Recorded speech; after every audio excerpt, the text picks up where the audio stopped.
Hello and welcome everyone.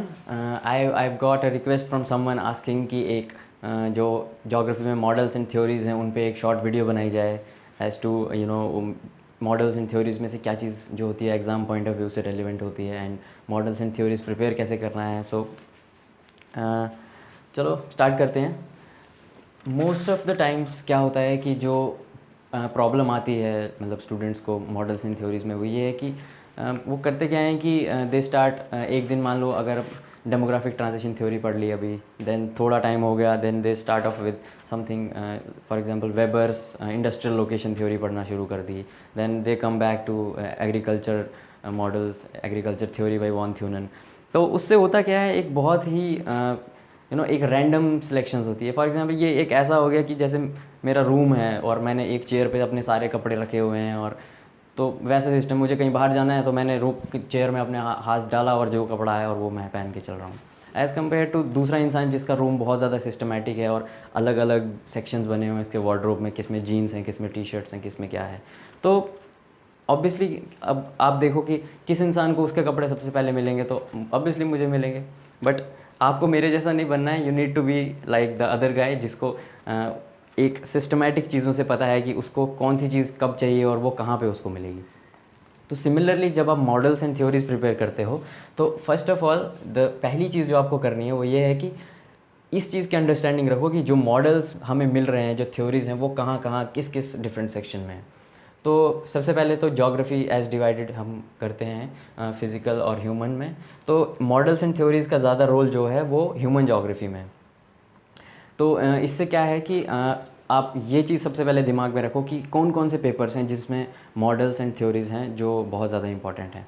तो अगर हम स्टार्ट करें तो पॉपुलेशन ज्योग्राफी में मॉडल्स हैं, कुछ थ्योरीज़ हैं।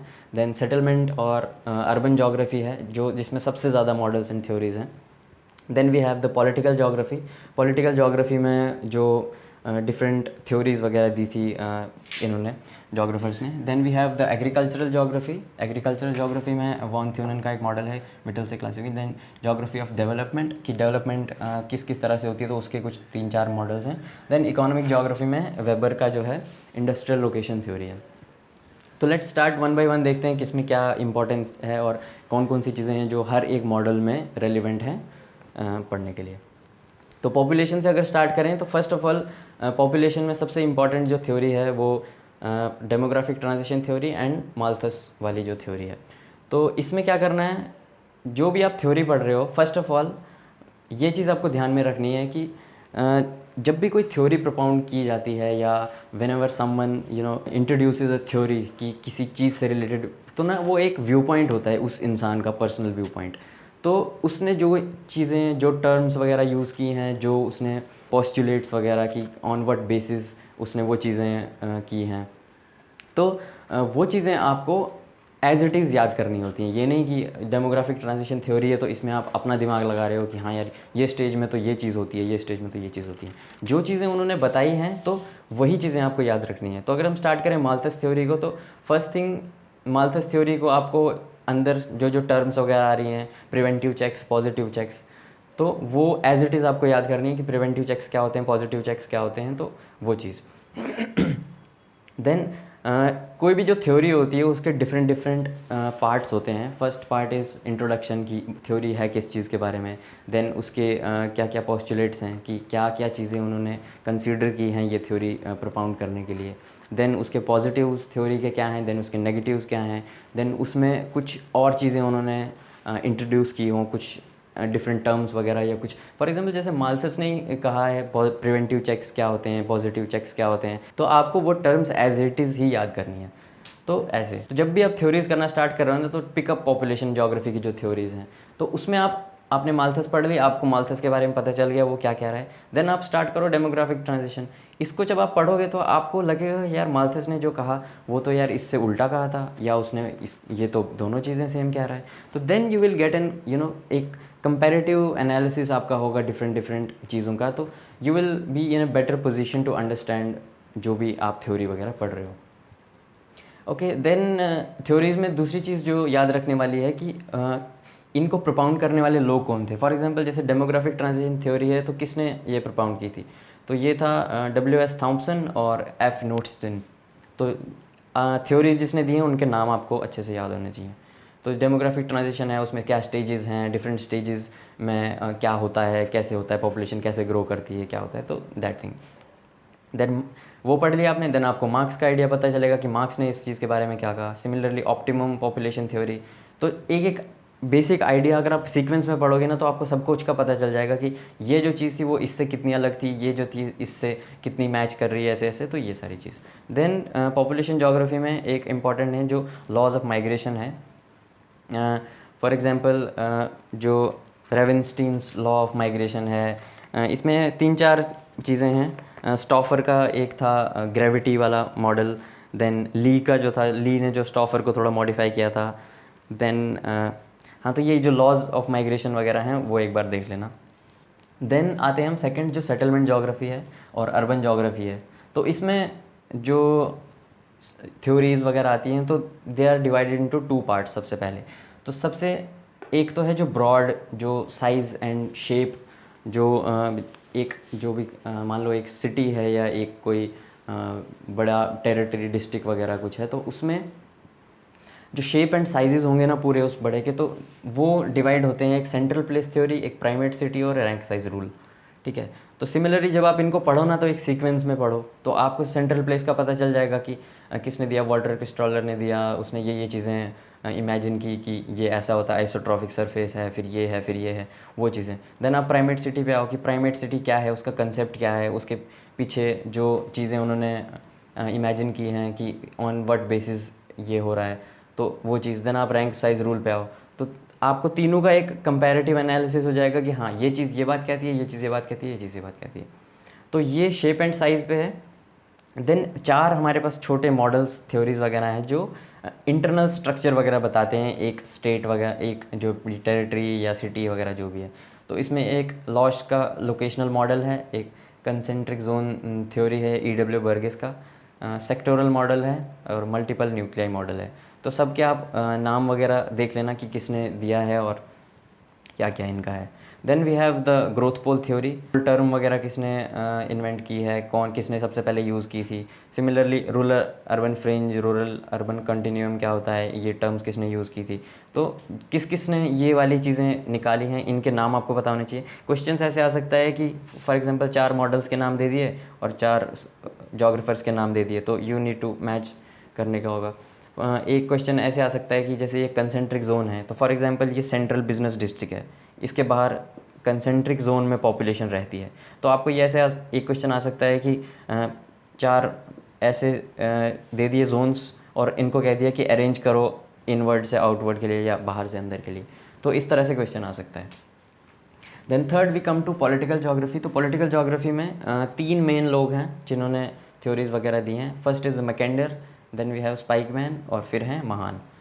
तो तीनों ने अपने एक्सपीरियंस के हिसाब से बात की है। तो इसमें सबसे इम्पॉर्टेंट चीज़ जो ध्यान रखने वाली ये है कि इन लोगों ने ना जो अपने व्यू पॉइंट्स रखे हैं ये ऐसे हैं कि उस टाइम की जो एक्चुअल में जो रियलिटी थी ना, जो ये वर्ल्ड वॉर के टाइम पे एक बता रहे हैं कि हाँ इस टाइम ये होने वाला है, इस टाइम ये होने वाला है। तो इनके एक तरह से लाइफ टाइम, इनकी पूरी ज़िंदगी इन्हीं काम, इसी एक चीज़ पे गुजरी है। फॉर एग्जांपल मैकेंडर ने अपनी पहली थ्योरी 1904 में दी, देन उसने उसको मॉडिफाई किया अराउंड 1919 में शायद, देन उसको फिर से रिवाइज़ किया उसने 1943 में। तो इमेजिन कि एक इंसान ने अपने पूरी ज़िंदगी की 50 साल एक ही थ्योरी पे लगा दिए कि फिर मॉडिफाई कर रहा है, फिर मॉडिफाई। तो फर्स्ट जो थी उसको heartland theory, then strategic heartland, then midland basin का कंसेप्ट डाला है। तो एक सीक्वेंस में पढ़ो। देन सिमिलरली स्पाइकमैन, उसने इसको काउंटर करने के लिए अपनी थ्योरी दी कि नहीं जो तुम कह रहे हो वो गलत है, मेरा जो रिमलैंड है वो ज़्यादा सुपीरियर है, वहाँ पे सारा चीज़ें हो रही है। तो आपको एक समझ में आ जाएगा कि मैकेंडर और स्पाइकमैन अपोजिट हैं, वो एक दूसरे का अलग बात कह रहे हैं, ये कह रहे हैं। देन महान हैं, उन्होंने भी वो अपने हिसाब से, जो वो नेवी के कुछ थे, तो अपने एक्सपीरियंस जो थे उन्होंने सी पावर के बारे में बताया कि जिसके पास सी पावर है वो सारा वर्ल्ड को कवर कर रहा है। उसके बाद then we come to agricultural geography. तो एग्रीकल्चरल जोग्राफी में मॉडल एक ही है, वॉन थ्यूनन का एग्रीकल्चरल वो मॉडल। तो उसमें भी वही है, एक सिमिलर ऐसा ही है कि सेंटर में होगा उसके आसपास कौन रहेगा, फिर कौन रहेगा, फिर कौन सी एग्रीकल्चर होगा, कैसे कैसे क्या होगा, तो दैट थिंग। तो आपको एक सीक्वेंस पता होना चाहिए, पूरा मॉडल की डायग्राम आपके दिमाग में होनी चाहिए। और सेकंड थिंग कि किसने इन्वेंट किया है, कौन कौन से पोस्टुलेट्स पीछे लिए हुए हैं उन्होंने, वो चीज़ें। देन एक क्लासिफिकेशन है एग्रीकल्चरल, उसकी विटल से क्लासिफिकेशन। इसके अंदर सिंपली कुछ नहीं है। विटल से क्लासिफिकेशन में ये है कि जो भी वर्ल्ड के डिफरेंट डिफरेंट रीजन्स हैं उनको ऑन द बेसिस ऑफ ऐसे डिवाइड किया गया है कि कहाँ पे नोमैडिक हर्डिंग हो रहा है, मिक्स्ड फार्मिंग कहाँ हो रही है, पेस्टोरलिज्म, ये सारे मतलब डिफरेंट जो रीजन्स हैं कहाँ पे कैसी तरह की जो एग्रीकल्चर हो रहा है, वो एक तरह से क्लासिफिकेशन है। तो इसको देख लेना, रीजन्स वगैरह याद कर लेना। देन ज्योग्राफी ऑफ डेवलपमेंट की डेवलपमेंट में क्या है, तो 4 लोग हैं जिन्होंने अपने मॉडल्स वगैरह रखे हैं, तो हिर्शमैन, फ्रीडमैन, रॉस्टो और मिडल। तो रॉस्टो जो था उसने अपनी स्टेजेस कही थी कि एक कोई अगर फॉर एग्जांपल एक कोई स्टेट या कंट्री है, उसके जो ग्रोथ होगी फ्रॉम बिल्कुल अंडर डेवलप्ड से लेके डेवलप्ड तक जब वो जाएगी तो किस किस स्टेजेस में होगी। तो उसने 5 स्टेजेस बताई हैं, तो वो स्टेजेस को याद रख लेना, कौन सी स्टेज में क्या क्या फीचर्स हैं वो याद रख लेना। देन मिडाल है, उसने दी थी क्यूमुलेटिव कॉजेशन थ्योरी कि जो भी रीजन्स होते हैं वो किस तरह से डेवलप होते हैं, बैकवॉश इफेक्ट, उन्होंने कुछ टर्म्स यूज़ की थी, spread effect, backwash effect. Then Hirschman है, अनबैलेंस्ड ग्रोथ थ्योरी उन्होंने दी थी कि किस तरह से रीजन्स जो होते हैं वो अनबैलेंस्ड होते हैं, कुछ ज़्यादा डेवलप्ड होते हैं, कुछ कम डेवलप्ड होते हैं, और कैसे ये एक इम्पॉर्टेंट चीज़ है चीज़ों को डेवलप होने में। देन फ्रीडमैन ने एक थ्योरी दी थी, तो जो फ्रीडमैन की जो थ्योरी थी that was core periphery theory. तो सिमिलरली नाम याद कर लिए, क्या क्या चीज़ें उन्होंने रखी थी और किस किस बेसिस पे उन्होंने ये थ्योरी बताई थी। तो इकोनॉमिक ज्योग्राफी में फिर Weber is the most important. तो वेबर ने इंडस्ट्रियल लोकेशन के बारे में बताया था कि what are the most suitable locations, कि कहाँ पे इंडस्ट्री सेटअप करनी है और कैसे करनी है। देन अगेन इसमें टर्म्स वगैरह जो हैं वो बहुत इंपॉर्टेंट हैं। आइसोटिम्स बोला था उन्होंने, आइसोडोपेन्स बोला था। तो वैसे भी इन जनरल ये वाली जो है ना आइसोप्लेथ वाली चीज़ें, तो इससे क्वेश्चन आने के हमेशा चांसेस होते हैं। आपसे पूछ लेंगे कि lines joining equal temperature, lines joining equal depth, lines joining equal rainfall, ऐसे ऐसे। तो ये आइसो हाइट, आइसो पाइट, ये जो होते हैं ये सारे एक बार देख लेना। तो दिस इज़ ऑल जो मॉडल्स हमें ह्यूमन ज्योग्राफी में, इससे बाहर रेयरली कोई क्वेश्चन आएगा। यही हैं बस, चाहे आप एमए के लिए प्रिपेयर कर रहे हो, ऑनर्स डिग्री पे हो, या यूपीएससी का आप मेंस लिख रहे हो या कुछ, तो इन मॉडल्स के बाहर कुछ नहीं आएगा। ओके, तो फिज़िकल ज्योग्राफी में भी डिफरेंट मॉडल्स एंड थ्योरीज़ हैं। तो बात करें अगर फिज़िकल ज्योग्राफी की, तो सबसे पहले जियोमॉर्फोलॉजी। तो जियोमॉर्फोलॉजी में the most important plate tectonics, different different लोगों ने दी थी, Parker, Mackenzie, Morgan, different different लोगों के कंट्रीब्यूशंस हैं, और क्या क्या इससे सामने आई हैं चीज़ें, कैसे प्लेट मार्जिन्स बनते हैं, कैसे कौन कौन से लैंडफॉर्म्स बनते हैं, तो वो सारी चीज़ें। देन कॉन्टिनेंटल ड्रिफ्ट जो अल्फ्रेड वेगनर ने दी थी बहुत पहले, उसके। Then convectional current theory Arthur Holmes की, उसमें क्या क्या चीज़ है, क्या कहता है वो ये थ्योरी। देन आइसोस्टेसी में प्रैट है, एरी है, इन डिफरेंट डिफरेंट व्यूज़ वगैरह पढ़ लेना, हैफोर्ड एंड बोवी। देन होम्स है, देन जॉली है। तो अलग अलग लोगों ने अलग अलग बात कही है। मेन जो 2 इंपॉर्टेंट हैं वो एरी और प्रैट हैं। तो इन 2 ये जो बाद के लोग थे, इन्होंने बस सिंपली इन्हीं को सपोर्ट किया है, या इन्हीं को वो इनके अगेंस्ट में बोला है। देन इलास्टिक रिबाउंड थ्योरी जो अर्थक्वेक्स वगैरह को एक्सप्लेन करने के लिए आई थी। देन उसके बाद जियोसिंक्लिनल थ्योरी है माउंटेन बिल्डिंग की। तो इसमें कोबर के व्यूज़ क्या थे, जेफरी ने क्या कहा था, थर्मल कॉन्ट्रैक्शन के बारे में कहा था कि थर्मल कॉन्ट्रैक्शन से माउंटेन बिल्ड होते हैं। देन डेली है, उन्होंने कुछ अलग कहा था। तो इनके थोड़ा एक एक दो लाइन में सारा वो सारी चीज़ कर लेना। इसके बाद हम आते हैं साइकिल ऑफ इरोजन पे। तो साइकिल ऑफ इरोजन आपको पता है इसमें कौन कौन लोग इम्पॉर्टेंट हैं। तो इसमें डेविस है और पेंक है। डेविस के क्या आइडियाज़ थे, उसने क्या क्या कंसेप्ट्स हैं जो कहाँ कहाँ से लिए हैं, वो सारी चीज़, जो टर्म्स वगैरह इन्होंने यूज़ किए हैं, बेस लेवल क्या होता है, देन फाइनल पे जाके पेनी प्लेन क्या होता है, पैन प्लेन क्या होता है, और कौन से जो स्टेज हैं, फॉर एग्जांपल यूथ, मैच्योर, वो सारी। तो किस स्टेज में कौन से लैंडफॉर्म्स बनते हैं, वो सारी चीज़। पेंक की बात करें तो वो उन्होंने चाहे जर्मन लैंग्वेज है उनकी, जिन्होंने जो टर्म्स वगैरह यूज़ किए हैं, तो उनका क्या मीनिंग है, कैसे क्या है, तो वो एक बार देख लेना। Then we come to oceanography. तो ओशनोग्राफी में सबसे पहले अगर स्टार्ट करें तो जो सबमरीन कैनियंस है जो कॉन्टिनेंटल स्लोप पे बनती हैं, उनकी फॉर्मेशन कैसे होती है उनके बारे में कुछ थ्योरीज हैं। टर्बिडिटी करंट थ्योरी है, फिर सब एरियल थ्योरी है, तो उसके बाद टेक्टोनिक एक्टिविटीज़ से बनती है। तो ये डिफरेंट डिफरेंट थ्योरीज हैं जो एक्सप्लेन करती हैं सबमरीन कैनियंस का बनना। देन टाइड से रिलेटेड थ्योरी है, इक्विलिब्रियम थ्योरी है, स्टेशनरी वेव थ्योरी है, प्रोग्रेसिव वेव थ्योरी है। एक एक दो दो लाइन में इन कंसेप्ट को मतलब एक कवर कर लेना कि क्या होता है ये। Then theories of coral reef important है बहुत, कि कौन कौन सी थ्योरी है वो क्या एक्सप्लेन करती है। तो 3 लोग इसमें सबसे ज़्यादा इंपॉर्टेंट है, डार्विन, डेली और मुरे। डार्विन ने थ्योरी दी थी सब्सिडेंस थ्योरी। इसमें उसने कहा था कि जो कोरल रीफ्स हैं वो बढ़ रहे हैं, उस वजह से लैंड का सब्सिडेंस हो रहा है। देन डेली है, उन्होंने कहा था ग्लेशियल कंट्रोल, एंड मुरे ने कहा था स्टैंड स्टिल। तो डिफरेंट डिफरेंट थ्योरीज़ हैं, एक दूसरे को कंट्रास्ट वो सब वो कर रही हैं, तो ये देख लेना। देन क्लाइमेटोलॉजी में सबसे थ्योरीज़ की अगर बात करें तो सबसे पहले कूपन क्लासिफिकेशन जो है उन्होंने की हुई है, किन बेसिस पे की हुई है, कि किन किन रीजन्स को कहाँ कहाँ कैसे डिवाइड किया हुआ है, वो चीज़ पढ़ लेना। देन त्रिवार्था, उनने इस कूपन क्लासिफिकेशन को ही अच्छे से एक बार रिफ़ाइन किया है, थोड़ा और कुछ एडिशन वगैरह किए। देन थॉर्नवाइट हैं, तो इन्होंने क्या चीज़ें बोली हैं, कैसे इनका इन दो से डिफरेंट है और वो सब। देन ट्राईसेलुलर सर्कुलेशन जो है, Hadley cell, Ferrel cell, polar cell, वो सारी चीज़। देन इन सेल से हट के एक दूसरा है वॉकर सर्कुलेशन जो होती है।